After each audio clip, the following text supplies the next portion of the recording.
Oke bro, assalamualaikum warahmatullahi wabarakatuh. Balik lagi dengan saya Adiafu. Oke, jadi di video kali ini saya sedang bersama salah satu teman ya, teman yang juga baru datang dari Jepang kurang lebih 1 bulanan. Nah, dan saat ini sudah ada di samping saya. Kita mau cerita gimana proses kita itu magang di Jepang ya. Padahal kita satu desa, tapi nggak tahu dan kita dipertemukan, hampir nggak kenal, kita dipertemukan oleh program IM tersebut. Jadi saya di sini akan menjelaskan bagaimana tentang program IM itu dan sekalian sharing-sharing mengenai Jepang. Oke, dengan Mas Irham di sini. Halo, nama saya Irham. Saya dari Cilacap. Udah. Cilacap. Sama ya. Kita itu satu desa, tapi 100 meter rumah. 100 meter, tapi nggak tahu karena saya kan kecil di sini kemudian pindah ke Nganjuk.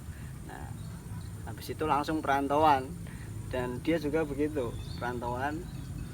Jadi saya ceritakan dulu gimana saya dapat informasi tentang program magang Jepang itu ketika saya dulu di Bekasi, kemudian cari-cari kerja. Nah, nemu di SMK 1 Kerawang. Di situ saya daftar, kemudian masuk LPK yang ada di Purbalingga. Kalau Mas Irham sendiri gimana? Dapat informasi IM Jepang ini dari mana? Waktu posisi di Bekasi sama.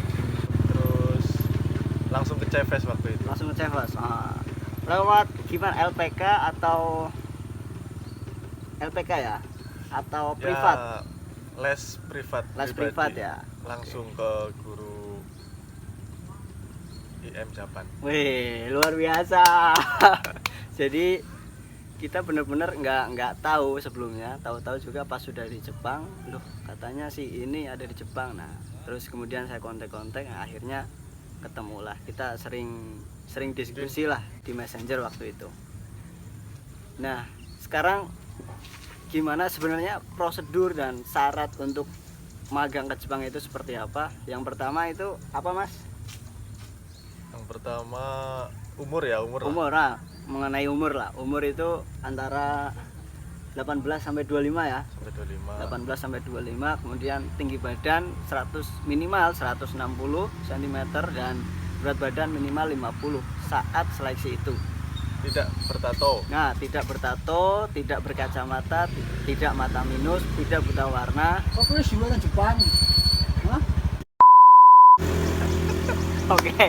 Oke, lanjut Pak ya. Lanjut. Jadi persyaratannya itu tinggi badan minimal 160 cm, berat badan 50 kg. Kemudian tidak buta warna, tidak pernah patah tulang, tidak bertato dan berkacamata.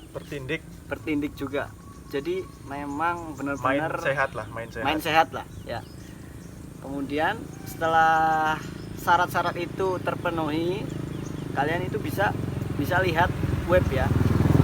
Bisa lihat web, atau kan di daerah kalian paling tidak ada LPK lah yang memberangkatkan ke Jepang. Nah, itu tanya-tanya ke LPK tersebut. Nanti akan dijelaskan lebih rinci ya mengenai program-programnya. Di sini saya akan menjelaskan secara garis besarnya aja, supaya teman-teman nanti yang pingin ke Jepang bisa paling tidak tahu gambarannya, dan nanti kalau lebih jelasnya kalian cari LPK di daerah kalian yang terdekat. Untuk persyaratannya oke. Kemudian untuk step by stepnya, jadi pertama itu seleksi ya. Seleksi apa saja yang disiapkan, yaitu selama belajar di LPK atau belajar privat itu kalian itu dibimbing dan dididik supaya lolos seleksi. Nah, seleksinya antara lain satu fisik, kedua matematika, ketiga wawancara ya. Kesemataan, terus yang keempat wawancara. Nah, jadi ada 4 hari, kadang itu 5 hari karena saking banyaknya peserta, jadi wawancara dibagi 2 hari. Hari pertama itu biasanya matematika. Hari pertama matematika, soal itu 1 sampai 20 minimal benar 14 atau 16 lah. Ya, amannya 16. Jadi 75 lah ya, 75%. Kemudian setelah matematika itu kita kan yang lulus langsung dikasih tahu, dan yang tidak lulus langsung dikasih tahu. Itu nanti hari itu juga sistemnya gugur. Nah, setelah ada informasi lulus matematika, hari berikutnya ke Semaptaan. Semata cek kondisi cek tubuh. Ya kan, ke Semaptaan itu cek seluruh fisik, nanti ditelanjangi, bukan ditelanjangi, Dicek dilihat seluruh lah. badan, kayak orang medikal lah. Dicek seluruh Iya, badan.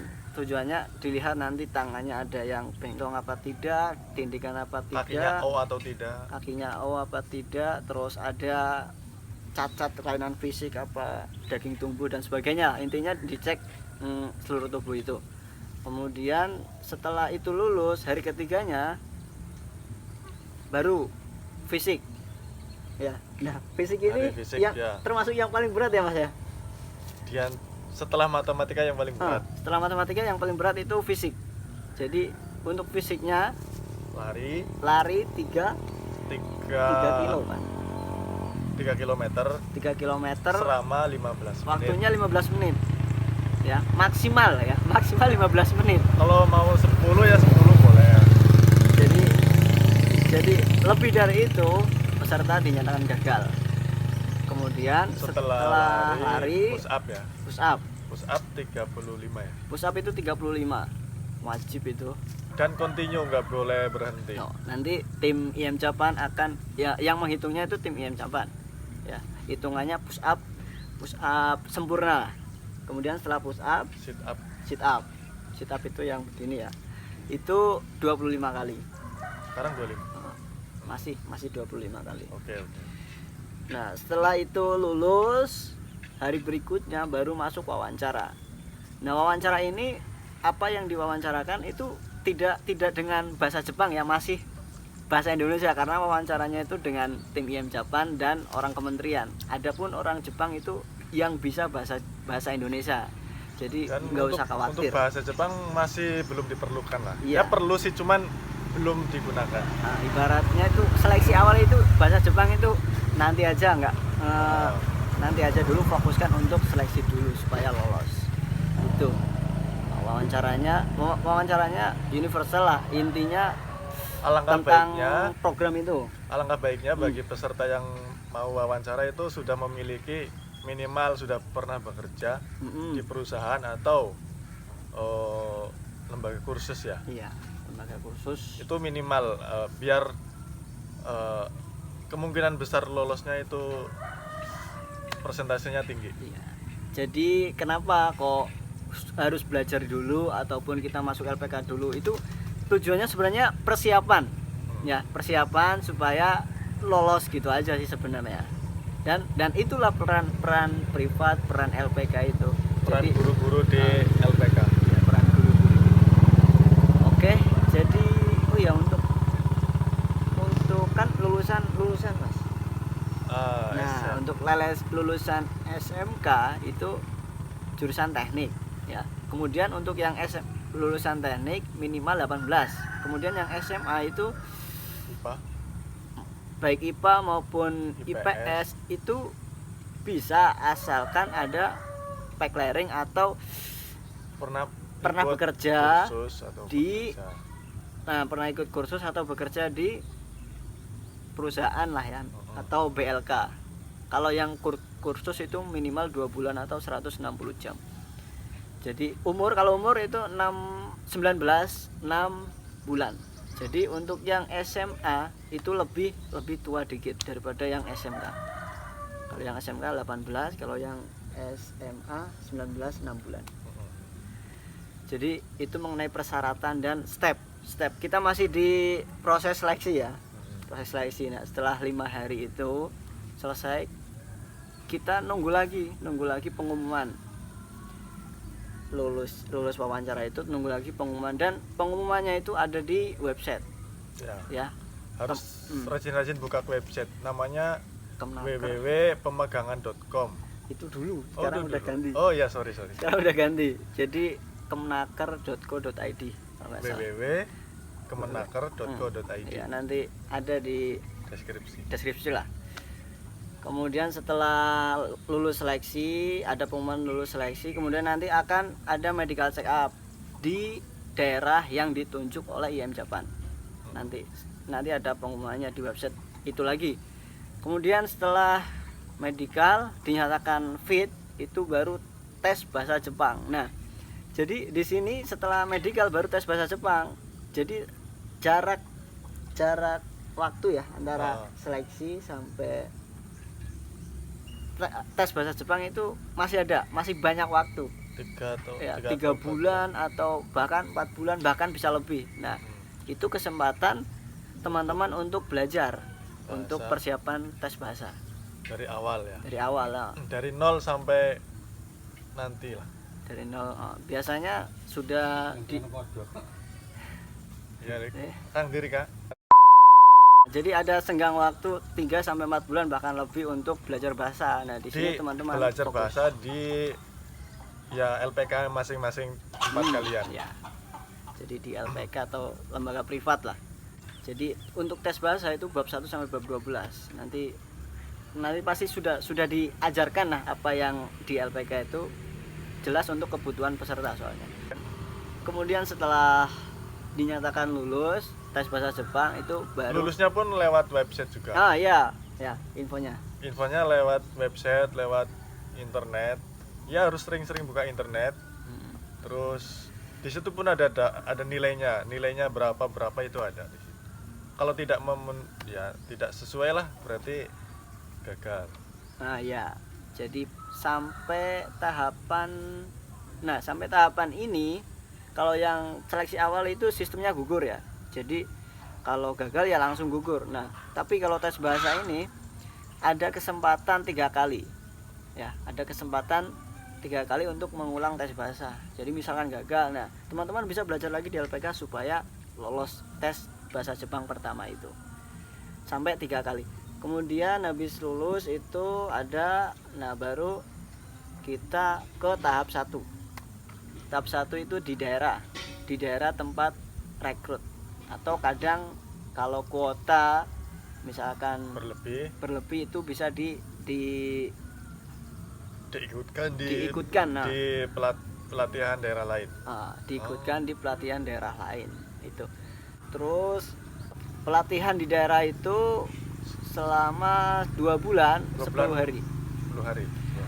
Selama 2 bulan 10 hari. Nah, kalian itu di pelatihan itu nanti akan digebleng, istilahnya diajarkan gimana membiasakan diri untuk ya belajar disiplin dan tentang pengetahuan umum tentang Jepang. Itu selama 2 bulan 10 hari. Dan selama 2 bulan 10 hari itu juga ada evaluasinya. Ada 3 evaluasi yang mana kalau teman-teman gagal dalam evaluasi tersebut, teman-teman itu nanti dirumahkan dulu untuk belajar lagi. Nah, nanti kalau sudah siap akan diumumkan lagi untuk ikut tes evaluasi yang teman-teman gagal itu. Kemudian setelah 2 bulan 10 hari terus kan menunggu ya. 2 bulan 10 hari menunggu untuk pemanggilan di tahap 2 di pusat. Itu sekarang mungkin nanti akan di Cefos itu. Tapi dengar-dengar program ini akan yang di Cefos itu 3 bulan, Pak. 3 bulan. Ini sih belum fix ya, tapi informasi yang terbaru. Jadi untuk sudah ada surat dari kementerian itu ya 3 bulan kalau nggak salah. Oke. Di pusatnya. Nantilah bisa dibicarakan lagi.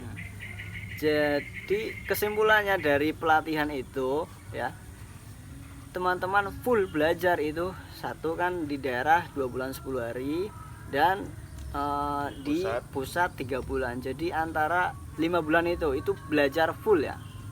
Itu belajar full. Nah, selebihnya itu kalian kan tinggal hitung sendiri. Kalian kan ikut LPK. Nah, itu tergantung kebijakan LPK masing-masing. Ada belajar dari berapa bulan, ada yang 2 bulan, 3 bulan dan seterusnya. Nah, itu. Tapi yang jelas pembelajaran secara formal itu di IM Japan baik daerah ataupun pusat itu 5 bulan 10 hari lah ya. Paling enggak seperti itu. Jadi begitulah proses dan prosedur step by stepnya untuk program magang IM Japan. Terus kalau untuk soal mungkin bagi penonton yang penonton YouTube itu yang paling mendasar kan permasalahannya mungkin terkendala di biaya gitu. Iya, Nah, coba biaya. jelaskan kalau biaya. Kalau biaya sebenarnya IM Japan itu nggak memungut biaya sepeser pun ya. benar. Dari IM Japannya itu 0 rupiah lah, Jadi, kita tidak dia boleh dikatakan program IM Japan, program magang ke Jepang, jalur IM Japan itu gratis, tapi 0 rupiah, 0 dalam rupiah. tanda kutip cet gitu ya. Iya bener, sebenarnya gratis ya, tapi dalam tanda kutip. syarat dan ketentuan berlaku. Syarat dan ketentuan berlaku. Satu, saya jelaskan dulu, ini universal saja karena biaya itu setiap LPK dan setiap lembaga privat itu pasti berbeda. Ya, jadi jangan disamaratakan. Paling enggak sebagai acuan untuk teman-teman nanti ketika pingin program magang ke Jepang dan pingin bekerja di Jepang itu sudah ada ancang-ancang biaya. Yang antara ada LPK yang bahkan ini yang paling rendah lah ya, ibaratnya antara 4 juta sampai 5 juta itu yang paling rendah. Terus paling tertinggi ya bisa ada yang sampai 17, bisa ada yang 15, bisa ada yang 10, 8. Jadi variasi setiap LPK itu beda-beda. Pertanyaannya kan kenapa kok beda-beda gitu kan? Karena fasilitas yang didapat pun berbeda. Gitu. Jadi fasilitas beda ya. Jadi bisa jadi yang murah itu cuma belajar aja. Ya, sedangkan yang mahal itu dia udah paket lengkap. LPK di situ, asrama, iya, makan 3 kali, iya, kemudian pembelajaran juga sangat efektif dan lain sebagainya lah. Intinya antara 5 sampai ya paling ya 10 ke atas lah ya Pak ya. Jadi itu tergantung LPK dan kebijakan LPK masing-masing dan fasilitas yang didapatkan. Itu yang di LPK-nya. Nanti setelah teman-teman masuk pelatihan daerah tahap 1 itu nanti paling tidak peserta berapa ya? 5 Ya, kurang lebih 5 lah. udah sama medikalnya juga ya. Iya, 5 belum kayaknya. Belum ya. Kalau sama medikalnya 7. Nah, 7 ini rinciannya apa saja? 1. Kalian Biaya soalnya asrama. Nah, biaya asrama itu IM Japan tidak memfasilitasi peserta asrama itu tidak memfasilitasi akomodasi dan tempat tinggal itu enggak. Jadi Makan juga. jadi makan teman-teman cari sendiri, kemudian penginapan teman-teman cari sendiri. Dan Ya. untuk buku pun beli sendiri. Nah, buku beli sendiri dan medical juga Bayar bayar sendiri. Jadi pengeluaran kurang lebih 7 juta itu jelas untuk keperluan peserta sendiri. Iya. Ya. Untuk keperluan IM peserta tidak sendiri. memungut biaya Rp1.000 pun. Betul. Itu kurang lebih di pelatihan daerah itu kurang lebih Dan untuk antara segitu. kan ada yang mungkin subscriber ada yang bertanya, itu terus lah gurunya siapa yang bayar kalau bukan murid? Guru bukan murid yang bayar, tapi guru langsung pusat yang membayar. Ya. Guru peserta tidak perlu iuran untuk bayar guru itu. Sudah digaji sama pusat. Jadi tersistem lah, ibaratnya ya guru itu tanggung jawabnya mengajar di pelatihan daerah. Ya udah, murid tanggung jawabnya untuk fokus untuk belajar itu. Ya. Jadi tidak ada kayak tanda jasa apa itu Ya, pun tidak tidak ada. Ya, jangan sekali-kali memberikan tanda jasa. Ya. Nggak ada, karena itu beda. Nggak ada seperti itu. Program IM Japan ini memang asli. Ya, tidak ada suap menyuap, tidak ada istilahnya main belakang, tidak ada. Jujur-jujuran aja di sini. Jujur-jujuran. Terus kemudian habis itu kan ke pelatihan pusat ya kan. Nah, enaknya di pelatihan pusat itu sebenarnya untuk tempat tinggal dan makan 3 kali ya tentunya itu sudah difasilitasi. Lebih jadi kalau untuk masalah keuangan di daerah sama di pusat itu lebih enak di pusat. Benar. Ya. Karena kan tempat tinggal sudah difasilitasi, kemudian makan juga sudah difasilitasi. Paling kalian tinggal siapkan untuk kayak medical. Kan ada medical lagi. Kemudian ada biaya uang untuk ya visa, bisa. biaya visa dan biaya untuk ya jajan kalian sendiri. Jajan dan keperluan alat tulis, Nah, itu ya kan? itu saja sih. Atau ini yang perlu diperhatikan juga untuk biaya yang tidak terduga seperti biaya kalau misalnya sakit. Sakit. Itu soalnya biayanya sendiri dan nggak murah. Nah, makanya Sekali berobat ke dokter kan kadang mahal. Ini untuk biaya yang tidak terduga loh. Itu juga perlu dianggarkan. Jadi intinya kalau di pusat itu gratis itu hanya tempat tinggal dan makan ya. Kan, ya. Makan. Selebihnya untuk keperluan sendiri itu kalian ya bawa sendiri, persiapan dari rumah. Paling tidak kan medical itu paling tidak 1 dan paling enggak siaplah 3 juta atau berapa lah gitu. Jadi itu ya Pak ya. Setelah itu nanti baru berangkat ke Jepang. Jadi proses pembelajaran murni itu kurang lebih 5 bulan ya. Tapi di pusat pun masih tetap ada sistem seleksi. Kalau misalnya tidak memenuhi standar ya bisa dipulangkan. Nah, iya. Nah, ini yang jadi bahan evaluasi buat teman-teman yang pengen magang ke Jepang jalur IM. Jadi yang ditekankan di sini adalah misalkan kita diberi tanggung jawab, ya udah kita kerjakan tanggung jawab itu dengan sepenuh hati gitu. Jadi jangan kok pelatihan ribet, capek, jangan. Itu apa? Tujuannya adalah membiasakan teman-teman untuk nantinya ketika di Jepang itu sudah terbiasa. Itu Pak ya. Jadi di situ juga ada sistem seleksi lagi di pusat, bukan sistem seleksi sih. Oh. Kayak kalau kamu nggak bisa ngikuti, ya udah. Ya. Gitulah intinya ya. Harus intinya, mengikuti aturan. Intinya ikuti aturan yang ada. Kalau mau selamat ya ikuti aturan. Jadi mungkin itu itu ya. Udah terbang. Habis itu terbang. Keberangkatan. Dan selama di Jepang juga kalian itu tetap ada status peserta magang yang mana ya tetap terikat dengan aturan lah. Makanya selama di Jepang itu jangan neko-neko, ikuti aturan yang ada. Selama 3 tahun belajar di Jepang. Di sana. Selama 3 tahun di Jepang pun itu bukan serta-merta keluar dari Indonesia udah lepas tangan, enggak. Ya. Selama 3 tahun masih tetap dipantau. Hari per hari, bulan per bulan tetap selalu dipantau sama pihak IM Jepang. Nah, sekarang kita diskusi. Ini kan kita kan sudah pernah nih ya Pak ya. Sudah pernah 3 tahun di sana dan pulang lagi ke sini dan kebetulan Mas Irham nanti re-entry ya, Mas ya. Re-entry itu Re-entry. kembali lagi ke Jepang dengan jalur yang sama IM Jepang, tapi kontraknya 2 tahun. 2 tahun. Jadi sebenarnya program magang Jepang ini program wajib itu 3 tahun. Yang 3 tahun. Kemudian yang boleh nambah 2 tahun itu tergantung perusahaan masing-masing. Kebijakan perusahaan dan peserta. Ya. Jadi tidak ada paksaan di situ. Misalkan sayanya mau 5 tahun tapi perusahaan tidak ada, nggak mau, ya udah nggak bisa.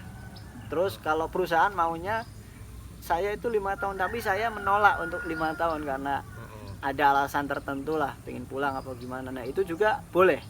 Tergantung kesepakatan antara perusahaan dengan peserta itu. Nah sekarang share sedikit pengalaman setelah kita di Jepang kan 3 tahun, apa yang kita dapatkan terutama mengenai ilmu ya. Jadi gimana Pak Irham? Kalau kesan dan kesan Pak Irham sebelum dan setelah ke Jepang 3 tahun itu apa perubahan yang didapat lah terutama? Ya kalau untuk perubahan yang didapat sebelum dan setelah itu sangat berbeda. Sebelumnya sebelum mengikuti program ini sama setelah mengikuti banyak sekali pengalaman yang didapat dari Jepang yang tidak bisa didapat di negara kita sendiri. Contohnya Contoh, tentang contohnya. cara kerja orang Jepang, disiplin, kebersihan, dan tepat waktu itu sama sekali berbeda. Benar. Untuk dan ada baik dan buruknya apa ya nih? Ya intinya di Jepang itu bebas ya. Ngeblok. Jadi intinya di Jepang itu bebas, kalian boleh menentukan hidup kalian masing-masing, tetapi masih dalam lingkup aturan yang berlaku gitu loh. Jadi sebisa mungkin kalian di Jepang itu jangan buang-buang untuk hal yang sifatnya hura-hura lah. Ya main secukupnya, ya nabung juga secukupnya, dan juga belajar tentang yang di Indonesia itu tidak ada tapi ada di Jepang. Itu harus teman-teman persiapkan mulai dari sekarang. Itu sih perubahan praktis yang saya rasakan, ya kurang lebih sama Pak. Jadi di Indonesia itu terutama masalah kedisiplinan itu masih sangat kurang, masih ya ini saja sudah mulai sadar ya terkait corona dan segalanya itu ya. Ini saya juga berjarak ini kurang lebih 1 meter ya, soalnya ya kita menjaga kan itu. Kemudian dari disiplin, kemudian dari ketepatan waktu, dari jadwal apapun di Jepang itu tidak ada yang namanya terlambat. Misalnya janjian jam 7, jam 6 sudah nyampe di lokasi. Terutama itu orang Jepang itu sangat menghargai tentang waktu. Kalau janjian juga tepat waktu. Kemudian apa lagi Pak? Terus untuk pekerjaan di Jepang apakah enak atau keras atau nyaman? Kerjaan di Jepang kasar apa enggak sih Pak gitu? Oh gitu. Iya. Wah, pekerjaan sebelumnya saya juga sudah pernah share video saya ketika saya di Jepang. Itu kalian bisa lihat, ada di kolom atas saya cantumkan. Kalian bisa lihat kerja saya di Jepang itu seperti apa dan pengalaman saya selama di Jepang itu seperti apa. Karena banyak vlog-vlog receh di sana. Silakan bisa dilihat video saya sebelumnya. Jadi oke lah. Kesimpulannya Pak Irham gimana di Jepang itu? Intinya program EM Japan itu program yang berkelanjutan. Yang maksudnya kelanjutan itu apa? Yaitu kita bekerja selama 3 tahun. Nah, setelah pulang yang diharapkan sama EM Japan itu kan kita berusaha sendiri, bermandiri atau berwirausaha lah di kampung. Bisa ya membuka usaha yang sekiranya potensi di kampung itu apa, kalian bisa masuk di situ dengan uang tabungan yang sampean semua bawa dari Jepang gitu loh. Nah, terus kalau untuk yang program lainnya juga mungkin itu peserta mungkin kalau merasa belum cukup ilmunya atau belum cukup secara keuangan bisa berangkat lagi 2 tahun kalau merasa yang 3 tahun belum cukup. Nah, terus peluang apa saja yang kita dapatkan dari EM Japan? Nah, salah satunya setelah kepulangan itu nanti langsung setelah kepulangan nanti di pusat itu ikut wawancara perusahaan Jepang yang ada di Indonesia.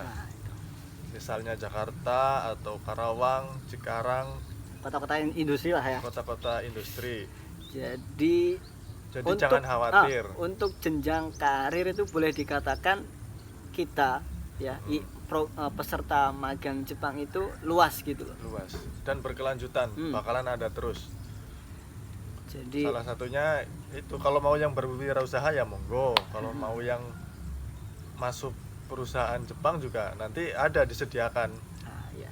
Jangan khawatir. Ya itu terus kalau mau berangkat lagi ya monggo. banyak lah. Jadi banyak opsi. Setelah kita pulang di Indonesia itu mau ngapain itu banyak opsi. Karena ya kementerian itu memfasilitasi. Kemudian perusahaan juga mencari gitu loh. Kenapa? Karena peserta dari magang Jepang itu otomatis kan beda dengan yang belum pernah ada pengalaman di Jepang. Nah, itu jadi poin penting untuk perusahaan merekrut kita. Gitu. Jadi kita ada nilai jualnya. Kemudian Atau misalnya apalagi sampean peserta ini pulang dengan membawa sertifikat Nihongo. Itu sangat bermanfaat sekali ya Pak. Itu pentingnya bahasa ya. Jadi oke lah, kita 3 tahun mungkin ngomong sudah lancar, tetapi akan lebih baiknya lagi kalau selama di Jepang itu ikut JLPT ya, ujian bahasa Jepang yang diadakan tiap tahun 2 kali. Nah itu kalau level itu minimal N3 atau N2 apalagi N1 itu di Indonesia akan Sangat dibutuhkan. akan sangat dibutuhkan, banyak peluang. Bahkan kita yang dibutuhkan sama mereka. Iya. Bukan kita yang cari ke mereka, tapi kita yang dicari. Betul, karena Itu juga ilmu. menjadi peluang bagus untuk karir sampean semua. Ya, menunjang karir itu sangat bagus ya Pak ya untuk Bagus lah. keahlian bahasa Jepangnya itu sangat diperlukan. Iya. Jadi mungkin gitu aja. Jadi sudah saya bahas tuntas dari awal sampai akhir ya. Semoga video ini bermanfaat. Kalau ada pertanyaan tentang program magang Jepang, silakan coret-coret di bawah di komentar, silakan tanyakan. Nanti akan Kita sharing. kita jawab sebisa mungkin lah. Oke, jadi gitu aja video kali ini. Sampai jumpa di video berikutnya. Salam dari saya Adevu. Saya Irham Ngabdullah. Hai, bye bye. Ganbate.